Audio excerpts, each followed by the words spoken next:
എല്ലാവർക്കും കോപ്പറേറ്റീവ് കെയറിലേക്ക് സ്വാഗതം. അപ്പോൾ നമ്മളിപ്പം ടെലഗ്രാമിൻ്റെ ചാനലിനെ കുറിച്ചാണ് പറയാൻ വരുന്നത്.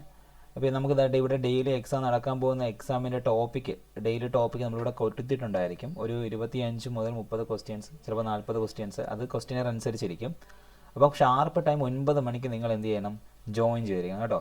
ഈ ചാനൽ കോപ്പറേറ്റീവ് കേരള എന്ന് സെർച്ച് ചെയ്താൽ നിങ്ങൾക്ക് ടെലഗ്രാമിൽ നിന്ന് കിട്ടുന്നതായിരിക്കും.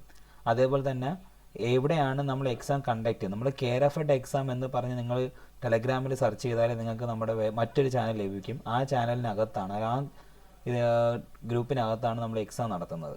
ഓക്കെ, അപ്പോൾ ഇവിടെ ക്ലിക്ക് ചെയ്താൽ നിങ്ങൾക്ക് care of Ed LD apex society exam prepare ചെയ്യുന്നവർക്ക് വേണ്ടിയുള്ളൊരു ചാനലാണ്. ഇപ്പോൾ ഈ ചാനലിനകത്താണ് എക്സാം നടത്തുന്നത്. അതുപോലെ തന്നെ 9 മണിക്ക് തന്നെ നിങ്ങൾ എന്ത് ചെയ്യണം? ജോയിൻ ചെയ്തിരിക്കണം. 9:05 തന്നെയായിരിക്കും എന്ത് ചെയ്യുന്നത്? എക്സാം സ്റ്റാർട്ട് ചെയ്യുന്നത്. ക്ലിയർ ആണല്ലോ? അതേപോലെ നിങ്ങൾ എക്സാം കഴിഞ്ഞതിന് ശേഷം ഇവിടെ സ്റ്റാർട്ട് ക്യൂസ് ഒന്നും കൊടുത്ത് നിങ്ങൾ എക്സാം എഴുതാൻ ശ്രമിക്കരുത്. നിങ്ങൾക്ക് എക്സാം എഴുതാൻ സാധിക്കില്ല. 2-3 തവണയിൽ കൂടുതലായി കഴിഞ്ഞാൽ അത് സ്പാം ആയിട്ട് റിപ്പോർട്ടായി മാറും. പിന്നെ നിങ്ങൾക്ക് ഗ്രൂപ്പിൽ ജോയിൻ ചെയ്യാൻ പറ്റാത്ത രീതിയിലായി മാറും. അതുകൊണ്ട് അത് പ്രത്യേകം ശ്രദ്ധിക്കുക.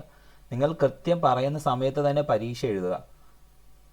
ആ സമയത്ത് തന്നെ പരീക്ഷ എഴുതിയതിന് ശേഷം നിങ്ങൾക്ക് എത്രയാണ്, എത്ര പേര് പരീക്ഷ എഴുതിയോ അതിൽ ആദ്യത്തെ ടോപ്പ് റാങ്കുകൾ ഇടുന്നതായിരിക്കും. അപ്പോൾ അതിനകത്ത് കാണുമ്പോൾ മനസ്സിലാവും, നിങ്ങളുടെ ഗ്രോത്ത് നിങ്ങൾക്ക് തന്നെ മനസ്സിലാക്കാൻ പറ്റും. എത്ര പേരുടെ നിങ്ങൾ പരീക്ഷ എഴുതുന്നു, അതേപോലെ തന്നെ നിങ്ങൾക്ക് എത്ര മാർക്ക് വരുന്നു അല്ലെങ്കിൽ എത്ര റാങ്ക് വരുന്നു നിങ്ങൾക്ക് തിരിച്ചറിയാൻ പറ്റും.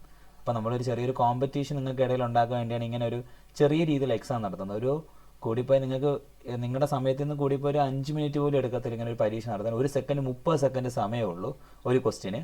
ആ ഒരു ക്വസ്റ്റ്യൻ 30 സെക്കൻഡ് സമയമായിരിക്കും നിങ്ങൾക്ക് കിട്ടുന്നത്. ആ സമയത്തുള്ള നിങ്ങൾ എന്ത് ചെയ്യുക? എഴുതി കഴിയുക. അപ്പോൾ ഇത് പറയാനാണ് വന്നേ. അപ്പോൾ നോക്കുക, care of Ed and LD apex എന്ന് സെർച്ച് ചെയ്ത് നിങ്ങൾക്ക് അതിനകത്താണ് എക്സാം എഴുതുന്നത്. കോപ്പറേറ്റീവ് കേരളയുടെ ചാനലിനകത്ത് അവൈലബിൾ ആണ്. ഓക്കെ, ടോപ്പിക്ക് മറ്റു കാര്യങ്ങൾ ഇടുന്നതായിരിക്കും. Thank you.